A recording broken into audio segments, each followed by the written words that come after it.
국민 라디오 국민 라디오 팟캐스트 고상만의 수사반장 시즌2 그 16번째 이야기 지금 시작합니다.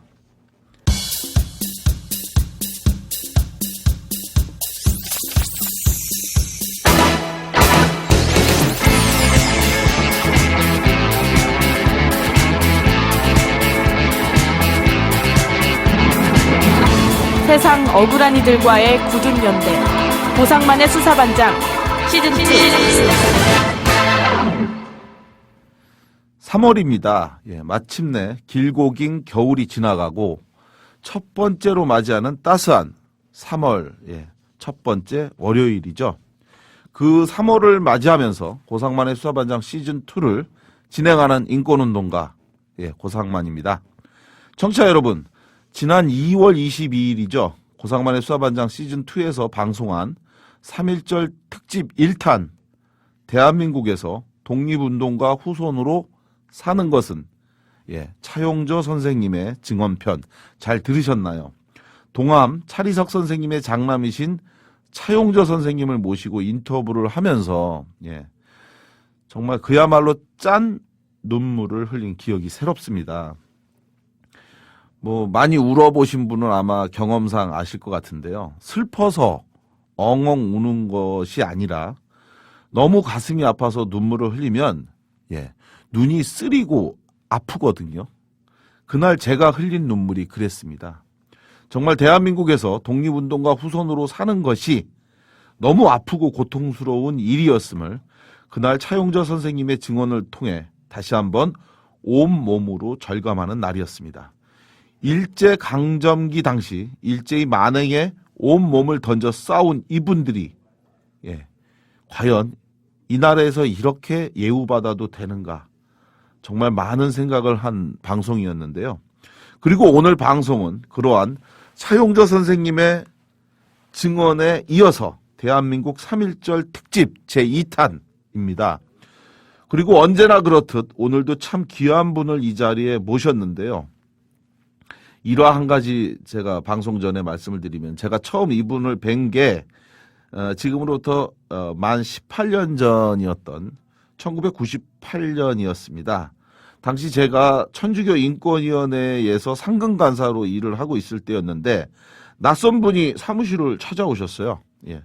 막 감옥에서 출소했다고 하는 이분, 지금은 돌아가신 고 김승훈 신부님을 뵙기 위해서 저희 사무실을 오셨다라고 했는데요. 아시는 분 아시겠지만 김승훈 신부님은 대한민국 역사에서 큰 족적을 남기신 분이었습니다. 김승훈 신부님 하면 가장 널리 일반에 알려진 일이 1987년 6월, 바로 그 6월 항쟁의 기폭제가 됐던 서울대생 고 박종철 열사 치사 사건의 진실을 처음 세상에 폭로한 분이죠. 1987년 5월 18일 천주교 명동상당에서 거행된 제17주기 광주 민주화 운동 추모제에서 17주기가 아니라 7주기군요. 7주기 광주 민주화 운동 추모제에서 추모 강론을 하던 김승훈 신부님이 그해 1월달 서울 남영동 보안분실에서 물고문으로 사망한 고 박종철 군 사건의 진실을 기습적으로 폭로합니다. 박종철 열사가 물고문으로 사망할 당시에 사실은 구속된 경찰보다 더 많은 사람들이 그 현장에 있었고, 그리고 그들이 바로 경찰의 고위 간부였고, 고위 간부들, 최고 책임자 강민창 등 치안본부장 등은 이러한 사실을 알고도 진실을 감추고 있다. 이것을 이제 폭로함으로써 결국 민중의 분노가 폭발하면서 이후 87년 6월 항쟁에 도도한 힘이 된 건데요. 바로 그러한 김승훈 신부님을 찾아왔던 그분, 바로 오늘 고상만의 수사반장 시즌2가 모신 오늘의 초대 손님입니다. 청취자 여러분, 백범 김구 선생님을 시해한 만고의 폐륜 역적, 저는 이렇게 표현하겠습니다. 그 만고의 폐륜 역적의 이름 기억하십니까? 바로 안두희라고 하는 자였습니다.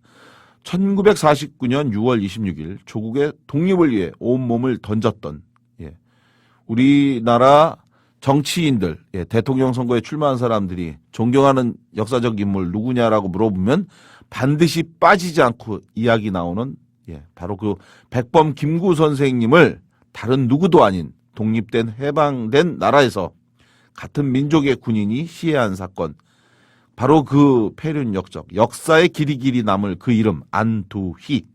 하지만 그런 안두희는 백범 선생님을 시해한 후에 이승만 권력에 의해 철저히 비호됩니다. 백범을 시해한 안두희는 감옥이 아니라 사실상 호화 생활을 한 것으로 알려져 있습니다. 사건 직후에 안두희를 체포한 이승만의 특무대는 안두희를 영웅으로 미화합니다. 그래서 안두희는 제대로 된 처벌도 받지 않았는데요. 이후에 한국 전쟁이 발발하자 안두희는 전쟁 중이라는 이유로 석방돼서 군인으로 복귀까지 합니다. 그리고 승승장구, 소위에서 소령으로 진급했고요. 일부에서는 중령으로 제대했다라는 말도 있습니다. 이후에 군납업체의 특혜까지 받아서 군납업체권을 받게 됐는데 이승만 정부 하에서 이 받게 된 군납업체 운영권으로 안두희는 강원도에서 두 번째로 많은 세금을 낸 부자로, 예, 살기까지 합니다. 그런 안두희가 편안하게 여생을 마칠 수 있었다면 과연 대한민국 이 나라 역사 정의는 어찌 되었을까요? 오늘 고상만의 수사반장 시즌2가 모신 분, 바로 그 안두희를 정의봉으로 응징한 의인 박기서 선생님입니다. 독립투쟁 운동가 백범 김구 선생님을 시해했던 안두희를 응징한 의인 박기서 선생님을 오늘 모시고, 예, 역사 정의를 다시 한번 생각하고 묻는 그런 시간을 갖도록 하겠습니다. 고상만의 수사반장 시즌2 지금 시작합니다.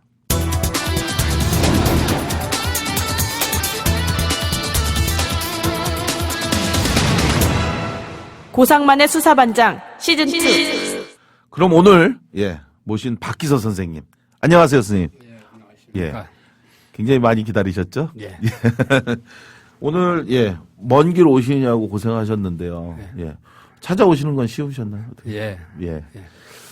먼저, 선생님, 연세가 지금 어떻게 되세요? 정확히 1948년생입니다. 그러시면 올해 68세, 예. 예, 되시는 거군요. 선생님, 앞서 이제 제가 좀 설명을 드렸는데, 예. 예, 바로 본론으로 좀 들어가서 좀 궁금한 걸 좀 여쭤보려고 하는데, 선생님, 안두희, 정말 이 폐륜 역적, 이 안두희를 응징한 때 언제였는지 지금 기억하시나요? 예. 그때가, 96년, 도 그때 한창, 김영삼 정부 때 말쯤에 96년도였는데요. 10월 23일. 네, 10월 23일입니다. 기억 못하신 거 아니에요, 혹시? 시간? 아니요. 기억은 아주 생생합니다. 예. 예. 방송이라 좀 긴장하셔서 그런 예, 거죠. 예. 그냥 저하고 편안하게 이야기한다 생각하시고 방송이라고 생각하지 마시고 예, 원래 방송에서 이런 얘기 못 하죠. 예. 그럴 때 그냥 막 합니다. 예. 그러니까 예, 아무래도 이제 방송 많이 못 해보셔서 이제 좀 긴장하셨는데 긴장 푸시고 예. 뭐 잘 안 되면 제가 많이 뒤에서 도와드릴 거니까. 예. 예. 하여간 정말 큰일 하셨는데 뭐 이런 일 정도 해가지고 이렇게 긴장. 96년 10월 23일이더라고요. 예. 그리고 시간은 오전 11시 예. 경. 예. 예. 그럼 이 당시에 선생님 연세가 지금으로부터 이게 보니까 횟수로 딱 20년 전 20년 됐습니다. 그러니까 지금 68세시니까 네. 48 49. 아홉. 네. 예. 정말 이때 보통 사람들 제가 이제 그 나이 언저리인데 지금 올해가 47이 된 건데. 예. 그러면은 이제 소위 역사 문제나 사회 어떤 대의나 이런 거보다는 예. 정말 소시민적인 네. 예, 노후에 대한 거, 네. 아이들에 대한 걱정 뭐 이런 것들 네. 주로 많이 생각하면서 하는데 정말 이런 때에 이런 큰 정말 어떤 결의를 하셨는데 예, 어떤 심정으로 이런 예, 결심을 하시게 됐는지 좀 여쭤보고 싶은데 처음 선생님이 안두희라고 하는 이 인물 예. 사실은 이제 많은 분들이 지금도 모르는 분 있을 수도 있어요. 네. 근데 20년 전에는 더구나 더 그랬을 수도 있을 것 같은데 안두희라고 하는 이 사람에 대해서 네. 어떻게 처음 관심을 갖게 되실 거예요? 이제는 말할 수 있다. 네. 좀 다 한번 말씀을 좀 해주셨으면 좋겠어요. 예. 저는 안두희라는 이런 사람이라든가 우리나라 역사에 대해서 정말 정규적인 교육을 받지 못해서 잘 몰랐습니다. 네. 우리나라가 왜 이렇게 분단이 되고 그때 한창 무슨 사건이 있었느냐면 강원도에서 그 공비 소탕 작전이 생기고 예, 예. 속초에서 그 잠수함인가가 예, 예. 그 북한 네네. 잠수정이 그런 사건이 있었죠. 꽁치망인가에 걸려가지고 그냥 남아해가지고 그 간첩들이 스스로 어디에 있는 삼척에서 스스로 다들 자살을 했습니다. 예. 그런 사건도 나고 하여튼 군사적으로 굉장히 어수선한 때였어요. 그런 때 항시 제가 살면서 생각하는 게 왜 우리나라는 이렇게 북한 남북 간에 그 치열한 이렇게 싸우고 전쟁하고 왜 이렇게 미워하고 이런 걸 생각을 하다가 저의 정신적인 아주 획기적인 네. 전환점이 네. 백범일지를 통해서 그동안에 우리나라 역사를 많이 알게 됐어요. 그래서 그 책을 처음 읽으신 게 언제? 좀 애들이 이제 교재용으로 집에다 네. 갖다 놓은 걸 제가 책을 좋아하기 때문에 네. 그런 걸 읽었어요. 그러면은 자연적으로. 우리 선생님께서 96년도에 처음 그러니까 96년도 10월 23일 날 안두희를 응징하셨는데 그러면은 백범일지는 그 이전 한참 전에 읽으신 건가요? 한참 전에부터 한참 전에 읽고 백범 선생님에 대한 존경심을 갖게 됐군요. 존경심을 갖게 돼서 자주 그 효창원에 찾아가게 되고 그랬었죠. 그래서 내가 나이가 먹어질수록 이제 범인으로 이렇게 살면서 착하게 산다고 착하게 살아야 된다고 이렇게 많은 일을 하지만 그 백범 선생님 같은 그런 아주 정말 저희가 존경하는 그런 정말 국부라고 저는 확신을 합니다만은 그런 정말 군사부 일체라고 이렇게 배우고 살았는데 그 국부 같은 그 아버지 같은 나라의 어버이 같은 그 김구 선생님을 정말 무도하게도 시해하고 그 일생을 편하게 부귀영화를 누리고 일생을 살고 자연사를 한다면 이 땅에 착하게 사는 사람, 정의를 위해서 사는 사람, 이런 사람들은 그게 희생한 사람, 국가를 위해서 희생하고 산 사람, 이런 사람의 삶은 뭡니까 이게? 그래서 이런 사람은 정말 민족의 이름으로 정말 처단돼야 된다. 이런 생각을 그런 확신을 갖고 살게 됐어요. 선생님에게 백범 김구. 그러니까 지금 백범일지를 처음 읽으시고 집에서 이제 사실 이제 우리 선생님께서 스스로 이제 말씀하시기를 성장 과정이나 이런 게 이제 굉장히 시골에서 이제 태어나셨잖아요. 일처랍니다.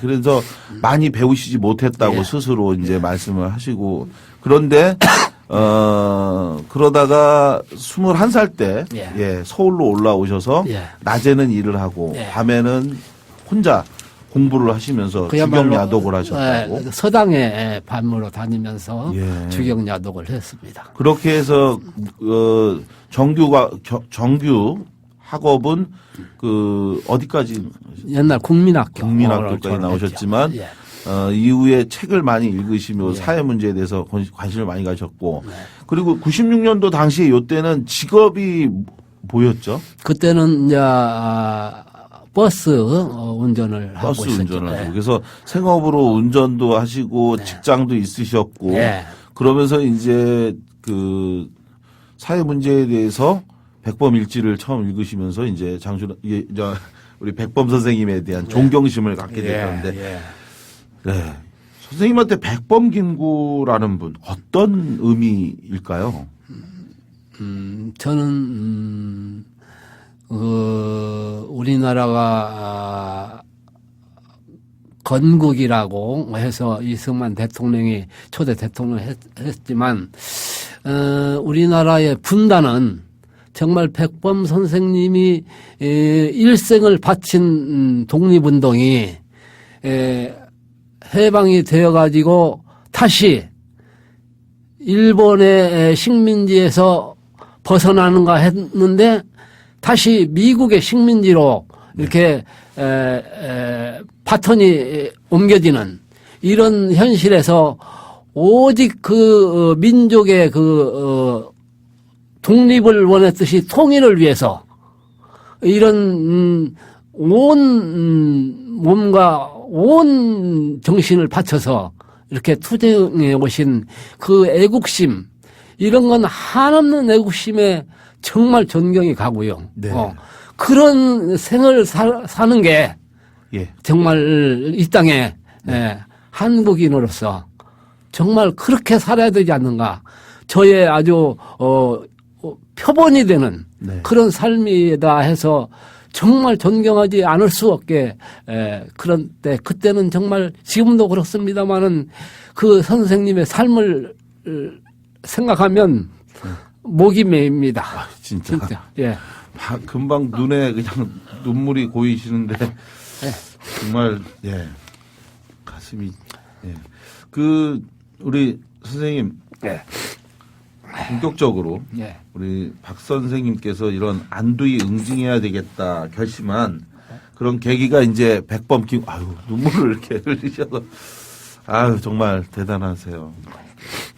저도 백범김구 선생님 굉장히 존경하는데 박 선생님께서 이런 안두이 응징해야 되겠다 이제 결심했던 결정적 계기는 바로 이러한 그 백범일지를 읽고 그리고 이제 이 김구 선생님에 대한 존경심을 갖고 있던 상황 하에 그런 김구 선생님을 시해한 자가 바로 안두이라고 하는 자고 그죠? 그리고 그런 안두이라는 자가 역사적 응징을 받지 않은 가운데 그냥 살고 있다라는 것을 알게 되신 거죠. 예. 그렇게 해서 이 사람을 응징해야 되겠다. 이렇게 결심을 하시게 됐는데 그런 결정적 어떤 계기 이런 게 있으셨나요?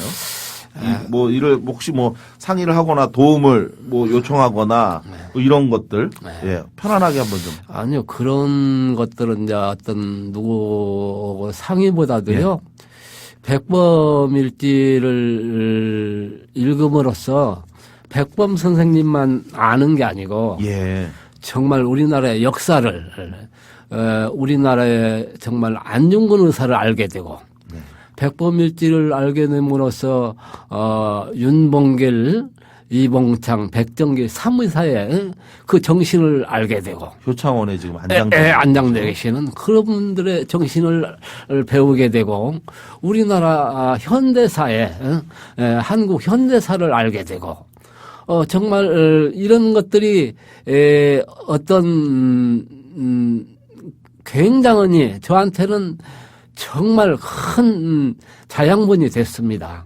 그래서 그런 비록 낮은 신분에서 먹고 살기에 이렇게 일을 하고 있지만은 그런 정신만은 정말 이런 큰 위대한 분들의 정신을 갖다가 정말 10만 분의 1이라도 몇만 분의 1이라도 그분들의 정신을 본받고 살자.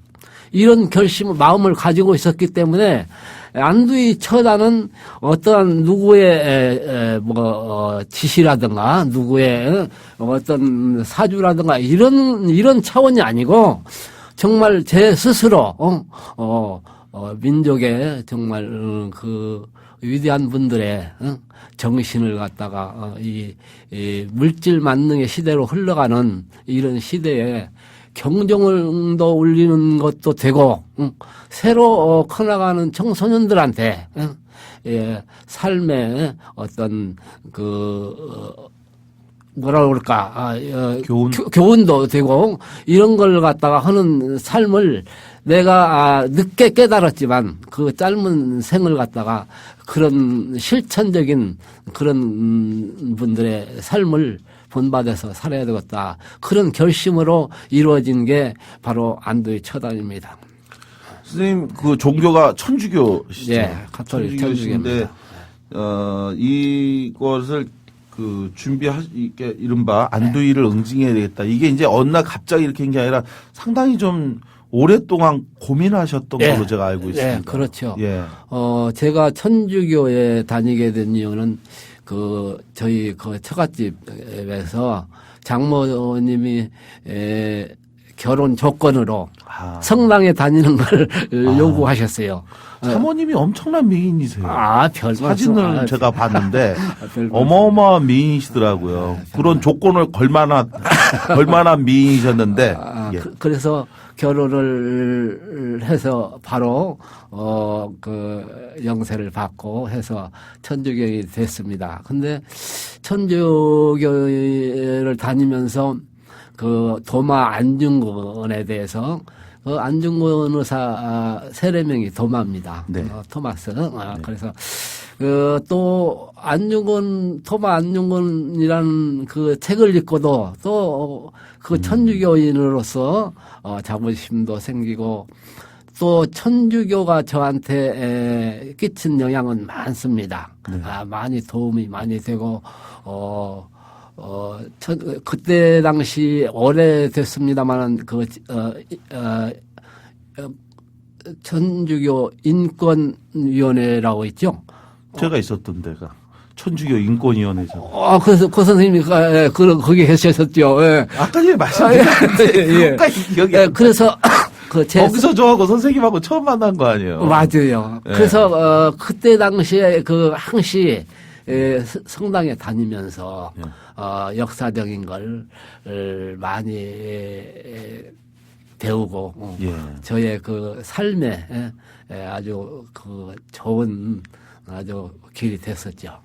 선생님께서 과거 예전에 인터뷰했던 내용을 보면 이런 내용이 있더라고요. 평소 다니던 성당에서 1년에 몇 차례씩 고해성사를 하곤 했는데 그러니까 이제 많은 사람들은 선생님이 이렇게 안두일을 정의봉으로 이른바 응징을 한 게 어떤 어느 날 갑자기 이렇게 한 건가 이렇게 생각하는데 실제로는 선생님께서 당연히 인간이시기 때문에 어떤 사람에 대해서 응징을 해야 된다. 그리고 그것도 그냥 혼내주는 정도가 아니라 내 손에서 이 역사적 정의 심판을 해야 되겠다라고 하는 나름의 그 확신, 결단 이런 것들을 갖고 있었을 때 그걸 앞두고 천주교 신자로서 당연히 마음에 고심이 있었을 거 아니에요. 그죠? 그러면요, 많았었죠. 예, 천주교는 특히나 또 더 그런데. 천주교도 특히 그렇습니다만은 성지순례를 가잖아요.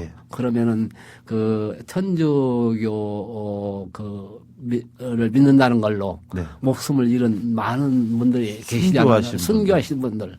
그런 성지순례를 많이 가봤어요. 그럴 때마다 그분들은 정말 종교 하나로 믿음으로 하나로 그것 때문에 정말 목숨을 갖다가 바치는 수없는 사람들이 많습니다. 그런 사람들의 희생 이런 것들은 참 정말 천주교가 정말 좋은 걸 많이 가르쳐주고요. 그리고 지금까지 천주교 아닌 사람들도 우리나라에서 정말 순수한 민주화 운동을 한다는 사람들이라든가 이런 사람들이 목숨을 바친 사람들이 수없이 많아요. 그런데 그럴 때마다 저희 감정은 정말 너무나도 슬프고 애절하고 공감되고. 아까 박정철 씨 말씀했습니다마는 쓰러진 걸 그 학생이 부둥키 않고 그럴 때 저게 나하고 내 동생이고 그런 마음이 들어요. 그래서 정말 이런 제가 그런 데서 너무나도 애절한 걸 많이 봤기 때문에 진짜 네. 우리 박 선생님이 정말 감정이 아주 뜨거운 것 같아요. 예.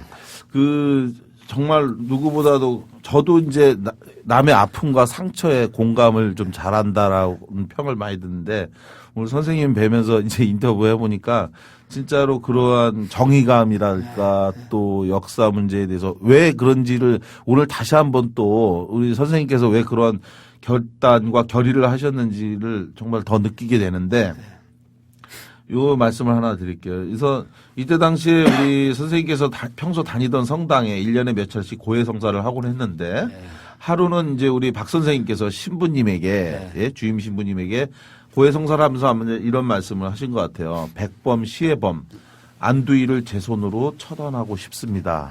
이런 말씀을 하셨다고. 예. 이렇게 말씀을 했더니 그 신부님께서 말씀하시기를 뭐라고 했냐. 예. 사실은 저도 깜짝 놀랐는데 만일 그런 일이 실제로 일어난다면 그건 역사적인 사건이 될 것입니다.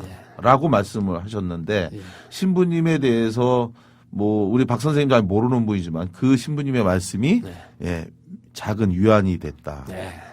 큰 위안이 됐죠. 예. 그렇죠? 정말로 이 신부님도 설마 진짜로 그럴까라는 생각을 아마 하면서 그러나 그것에 대한 행위에 대한 정당성이나 이런 거는 공감을 하신 것 같아요. 그죠? 아마 그 후에 실제로 그 후에 보도 나온 걸 보고 아마 이 신부님은 아마 깜짝 그랬을지도 몰라요. 어마어마하게 놀랐겠죠. 예. 뭐 고해성사하면서 뭐 이러고 싶습니다라는 얘기 많이 하지만 설마 진짜로 왜냐하면 우리 박 선생님이 이렇게 소위 말해서 죄송한 말씀이지만 흉악하게 생겼다면 아마 진짜로 믿었을 것 같아요. 근데 아마 보시지 못해서 그런데 사실은 이제 체구도 그렇게 큰 체구가 아니시고 지금 연세가 좀 드셔서 그런데 제가 처음에 98년도에 처음 뵀을 때도 사실은 굉장히 감옥 생활 하시고 나오셨는데도 굉장히 아주 잘생기셨고 그리고 예 아니 진짜로요. 그래가지고 참 선하게 생기셨다라는 생각이 들었거든요. 그래서 제가 처음에 선생님 뵙고 아유 이런 분이 어떻게 그런 일을 했을까 저도 정말 믿기지 않았는데 아마 이 신부님도 이렇게 이제 키도 좀 아담하시고 체구도 그렇게 크지 않으시고 이런데 저런 말씀하시니까 아마 그런 어떤 정의감이 좀 뛰어난 분이구나 요 정도만 이제 생각을 했었을 것 같은데 여기서 잠깐 우리 선생님이 아마 말씀하시기가 직접 기억하시기도 좀 그렇고 그러니까 제가 좀 간단히 말씀드리면 정확하게 우리 선생님께서 어떤 방식으로 어떻게 안두희를 응징했는가 그걸 좀 말씀을 드려야 될 것 같은데 기억하시나요 혹시? 네, 하고 말고요. 그럼 한번 좀 부탁을 좀 드릴게요. 거기 앞서 한마디 드리자면요. 아까 제가 무슨 감정이 그렇게 많은 게 아니라 저는 그렇습니다. 많은 사람들이 박정철 사건이라든가 최종길 교수님의 그 신문에서 떨어지셔가지고 두개골이 터져가지고 피가 근건히 바닥에 흐른 걸 보고 정말 저는요 저분이 내 스승이고 형님이고 이런 분인데 저렇게 쓰러지셨다 하면 감정이 북받쳐 오르는 그 뜨거운 피가 오르지 않습니까?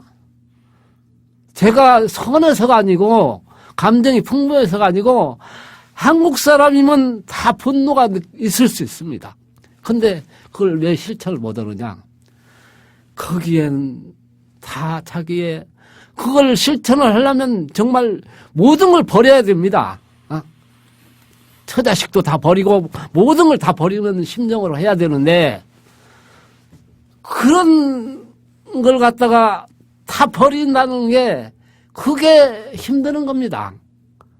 가서 뭐 안누이를 가서 내가 대낮에 백주에 몽둥이 들고 가서 때려 죽인 게 이게 문제가 아니고 사람이 그 슬픈 감정을 그걸 갖다가 억누르는 사람들이 나는 대다수가 다 그렇다고 보지 그걸 갖다가 용기가 적어서 그런 건 아니라고 생각을 합니다.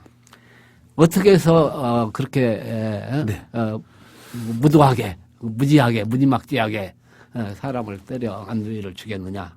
아니, 그렇게 표현하시면 안 돼요. 아무리 근데 정말 본인 일이지만 그것은 그건 아니고. 정말 나의 정말 뭉뚱그려진 정말 응어리진 네. 그게 분노의 폭발이라고도 볼 수가 있고요. 한없이 독립운동을 위해서 이 나라를 위해서 민주화를 위해서 많은 국가를 위해서 쓰러진 이런 사람들의 한의 분출이라고 나는 그런 마음으로 그 조금 전에 얘기했던 그런 분노의 결과입니다. 저는 그렇게 생각하지 정말 그런 그 결심을 하는 건 그 축적된 그런 분노들이 모인 결과라고 생각하지 정말 제가 무슨 기자들의 그때 질문에 무슨 영웅심에서 그렇게 막 비판했었죠. 네, 그런 비판이 나오는데 정말 억울하고 화가 나고. 그건 정말 동의할 수 없습니다. 정말 그러니. 맞습니다. 예. 근데 실제로 그때 많은 분들이 부끄러웠죠. 우리가 부끄러웠죠. 그런 이제 우리 선생님이 하신 그런 결의와 결단, 결행에 대해서 말씀하신 거 그대로예요. 우리는 왜 못했는가? 우리는 왜 못하는가? 그리고 그 여러 가지 감정이 있었죠. 이제 그래도 좋은가라는 이야기를 하는 사람도 있었지만 실제로는 역사 정의라고 하는 것이 기도만으로 이루어지는 것이 아닌 거고. 그러면요. 그리고 또 그러니까 사실은 옳고 그른 것이 분명한 게 있는데 그 앞전에도 굉장히 많은 일이 있었잖아요. 이제 이전에도 여러 사람들이 이 안두희를 생전에 응징하기 위해서 여러 번 했어요. 예. 간단히 말씀드리면은 1949년 6월 26일 날 안두희가 그렇게 백범 선생님을 시해한 후에 체포됐지만 앞전에 말씀드린 것처럼 이승만의 특무대, 이승만 정권은 안두희를 응징한 것이 아니라 오히려 그를 미화했죠. 그 헌병대에서 끌고 가서요. 그렇죠. 안소희를 어떻게 호칭한지 아십니까? 예. 안의사라고 했습니다. 안의사. 안의사라고. 예. 그런 그 정도의 정신적인 그게 말이 됩니까? 당시에 이승만 정권의 그 배후 이런 부분에 대해서는 굉장히 많이 사실로 굳어지고 있는 건데 사실 굳어질 수밖에 없는 게요. 그 헌병들이 끌고 갔는데 안두희를 장흥 헌병 사령관인가 장흥인가 됐어요. 그분이. 네. 그분이 독립군 출신인데 그분을 갖다가 헌병 사령관에서 그냥 해임시켜버리고 부사령관인 전봉덕인가요? 예, 전봉덕. 아주 친일파를 그 사건 사령관으로 임명해가지고 조사를 했어요. 얼마나 이런 거 한 가지만 봐도 이승만의 사주가 이승만 정권에 비호가 있었다는 건 명확한 겁니다. 명확한 겁니다. 그러면 명확한 거고 그러한 이 안두희를 여러 우리 시대의 의인들이 응징을 했는데 49년도 6월 26일 날 그렇게 잡혀간 안두희는 말씀하신 것처럼 안의사라고 불렀죠. 헌병대가. 이게 말이 됩니까? 그런 안의사라고 부르면서 했던 자들이 무슨 처벌을 했겠어요. 그래서 실제로 데려가서는 호텔방 같은 곳에다가 이른바 모셔다 놓고 그래놓고 형식적인 재판을 하면서 그 재판에서 오히려 백범 김구 선생님에 대한 모욕적인 이야기들을 꺼내면서 했고요. 그리고 나서 6.25 전쟁이 나자 6.25 전쟁이 민족 최대의 비극이라고 얘기하지만 친일파와 안두희에겐 적어도 축복이었던 거죠. 그러면요. 축복이었습니다. 그래서 친일파들과 친일 반민족 행위자들, 이 군인들, 일제 군인들 출신들이 또 안두희까지 해서 전부 다 군대로 복직을 하고 그리고 나서 거기서 승승장구해서 높은 계급으로 올라갔는데 이렇게 해서 이후에 그 52년도인가 3년도에 이제 안두희가 소령으로 진급한 것까지 확인되고 일부에서는 중령 제대를 했다는 말도 있어요. 예. 그런 사람이 이제 근데 말씀들 중에요. 네. 지금 친일파라고 말씀을 하시는데 예. 친일파들은 그 사람들의 얘기가 지금까지 친일파로 어떤지는 몰라도 친일파는요. 일본하고 친하다는 사람을 갖다가 친일파라고 하는데 친일 반민족 행위자라고 그랬어요. 친일파는요. 예. 일본의 충성을 다한 우리나라 대한민국을 배반하고 네. 일본국 천황한테 충성을 다한 자들이 국가를 갖다가 배신하는 자입니다. 그렇죠. 반역적이에요.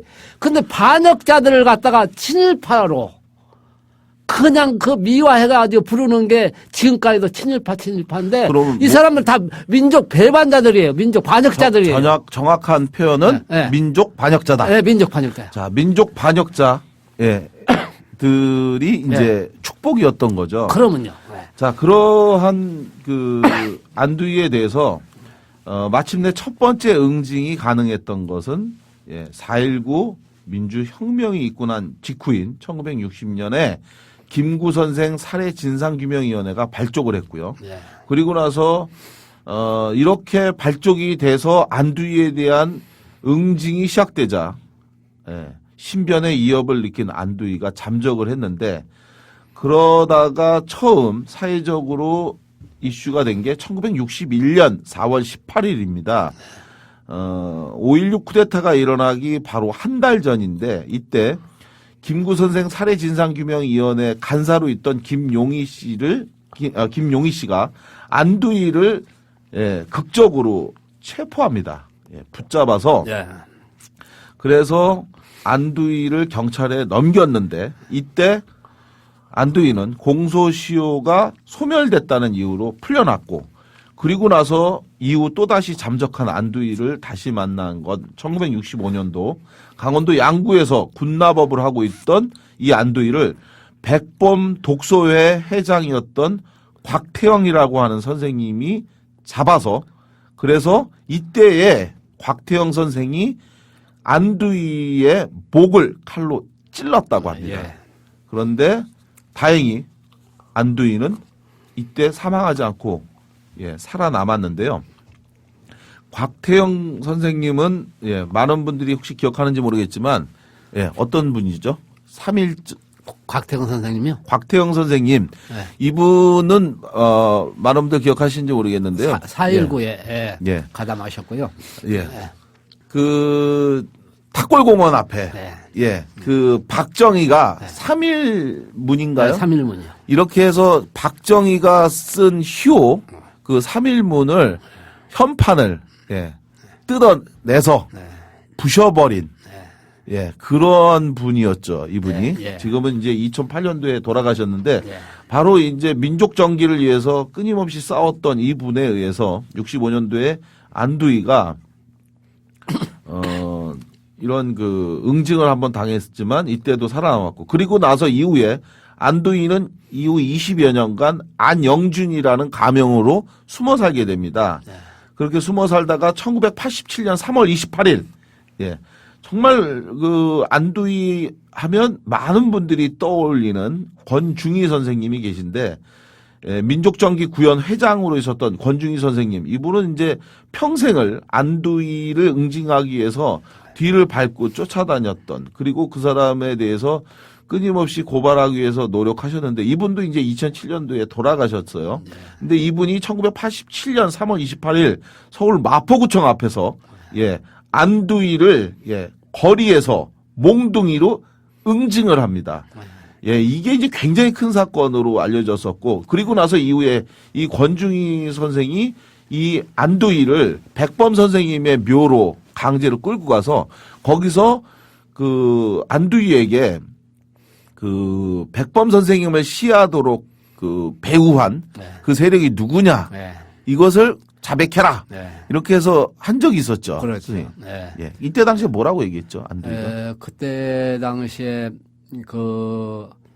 제가 한겨레 신문을 계속 보니까 그 신문에 그런 게 나왔더라고요. 그래서 그건 알게 됐는데 권중희 선생님하고 곽태영 선생님은 하여튼 그 배우에 대해서 안두희가 김모 선생님을 시해한 그 배우에 대해서 자백을 받기도 하고 여러 노력을 많이 했습니다. 근데 국회에서 진상규명위원회가 꾸려져 가지고 안두희를 갖다가 청문회 그 신문도 하기도 했는데 그때 당시에 신문을 국회에서 조사를 하는데 안두희 명칭을 뭐라고 하신지 아십니까?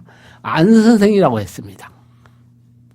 국회니까 또 그런 것도 있겠죠. 그럴까요? 저는 공식 자리니까. 공직 자리니까 공식적인 자리니까 그 그래서- 사람들도 아마 안두희라고 부르고 싶었겠지만 네. 왜 그럴까요? 그런데 잘못된 거죠. 잘못된 건데 나는 그런 그걸 보니까 또 화가 나시죠. 예, 그런 게 저는 저도 화가 나네요. 저는 국회가 안 선생 어떻게 했습니까?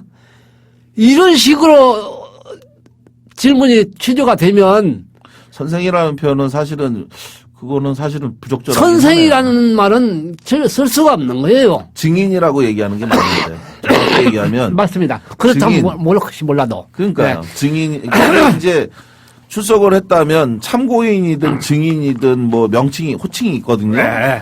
근데 그거를 안 선생이라고 부른 거는 안 옳지 않은 선생이라고 거 같네요. 부르는 그런 분위기에서 그런 국회가 안두희의 그 배우를 어떻게 밝힐 수가 있겠습니까? 불가합니다. 그렇게 저는 판단을 했어요.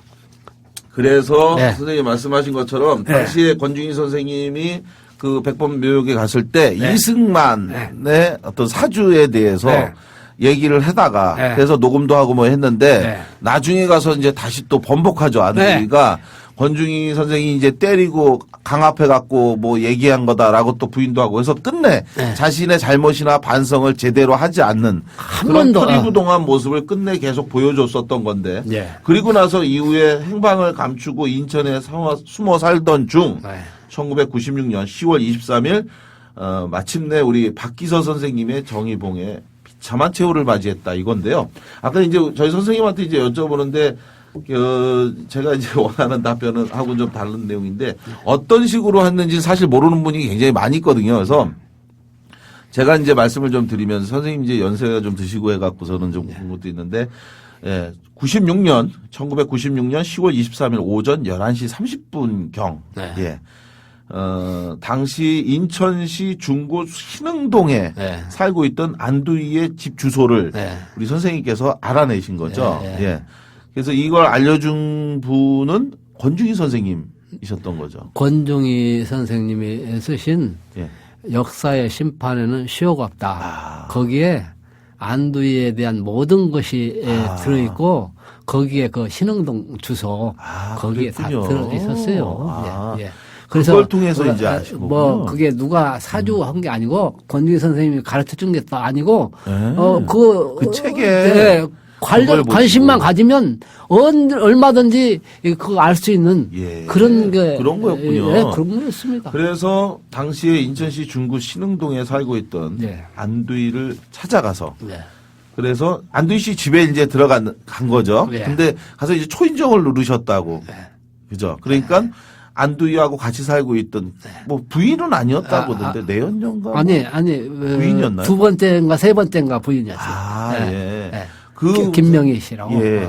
뭐 이름까지 얘기 안 하셔도 됩니다. 예. 근데 하여간 그 사람이 이제 문을 열니까 이제 우리 선생님께서 네. 들어가서 네. 그리고 나서 그 부인을 다른 방에다가 넣어서 닫고. 근데 이제 이때 당시에 그 들어갔을 때 적극적으로 저항을 안 했다고 얘기를 들었어요. 안두희가요? 아니 이 부인이 문을 닫았는데 굉장히 저항을 했죠. 아, 그랬나요? 그런 거죠. 근데 문을 닫고 나오지 마라 그러니까 안 나온 거 아닌가요? 못 나오게 할 정도로 제가 그때는 좀 묶었어요. 손발을 묶고 그러셨구나. 했기 때문에 큰 저항을 할 수가 없었죠. 저는 이때 당시에 이 같이 사는 부인이 그러니까 그 여자가 네. 그냥 혼내주러 지금까지는 그랬던 것처럼 누가 혼내주러 네. 그냥 와서 또 행패를 부리나 보다 네. 이 정도로 네. 사실은 처음에 생각을 했다가 나중에 이제 실제로 네. 이 일이 결행된 걸 보고 네. 굉장히 놀랬다. 뭐 이런 얘기를 들었는데 네, 그랬을 겁니다. 그랬을 거죠. 예, 예. 그리고 나서 묶은 다음에 그리고 나서 이제 이때 그 부인을 제압한 후에 안두희에게 네. 정의봉이라고 쓴 네. 예, 이걸 가지고 가서 이른바 이제 처단을 했는데 네. 이때 뭐라고 뭐 혹시 이야기를 하신 게 있나요? 그냥 무작정 들어가서 하시진 않았을 거고 예. 안두희가 누구야 뭐 이렇게 예, 얘기했습니까? 아니요. 뭐라고 그때 당시에는 분위기가 이제 갑작스럽게 사람이 이렇게 쳐들어오니까 여자가 뭐 당신 누구냐 하면서 큰 소리 치고 그랬어요. 그래서 제가 방에 이제 안두희가 앉아 있고 당신이 백범 선생을 죽인 안두희야 하니까 그대로 앉아 있어요. 대꾸 안 하고요. 예, 대꾸 안 하고. 그런데 이제 여자가 반항을 하고 하니까 그런 사이에 위에 방으로 옮기는 사이에 이 사람이 안두희가 딱 이렇게 서가지고 딱 맞닥뜨렸어요 앞에. 안두희가 굉장히 거구였잖아요. 거구였고 거구죠. 키가 크고 손이 정말 참 늘어진 게 포병 소위 예, 예, 출신으로 예. 굉장히 큰 거구였고 선생님은 상대적으로 키가 좀 왜소했죠. 왜소하고 예, 이랬는데 예, 잘못하면은 오히려 당할 수도 있었겠네요. 그래서 전에 그 안두희를 갖다가 많이 그 납치도 혹은 사람 중에서도 안두희한테 당한 사람도 있고 우선 곽태영 선생님하고도 맞닥뜨려가지고 예.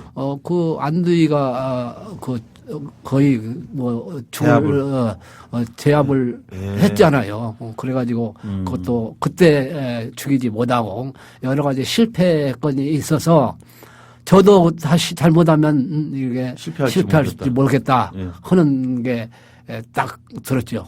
그래서 뭐 이것저것 생각할 것 없이 그냥 한 방에 그냥 오른손으로 내리쳤더니 정말 그 팔이 그냥 부러지는 것 같이 그냥 부러져 버렸어요. 그 정도로 했으니까. 그때 당시에 선생님께서 가져간 그 정의봉 네. 이게 이제 이후에 네. 우리 사회에서 이제 이른바 정의의 상징처럼 이렇게 알려졌어요. 그러니까 뭐 정의봉을 갖고 와라 뭐 이렇게 했는데 이게 이제 사실은 이때 처음 유래된 거잖아요. 네. 그 선생님께서 가져가신 그게 이른바 그 응징했던 그 정의봉이 어디서 구입하신 거예요? 어떻게 생긴 건가요? 나무죠, 일단. 나무인데 한 40cm 정도?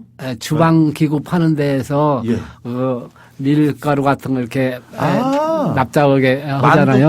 만두 피 같은 거 빚는 예. 그런 자그마한 홍두깨라고 홍두깨라고도 하죠. 그거. 사실상 홍두깨죠, 그게.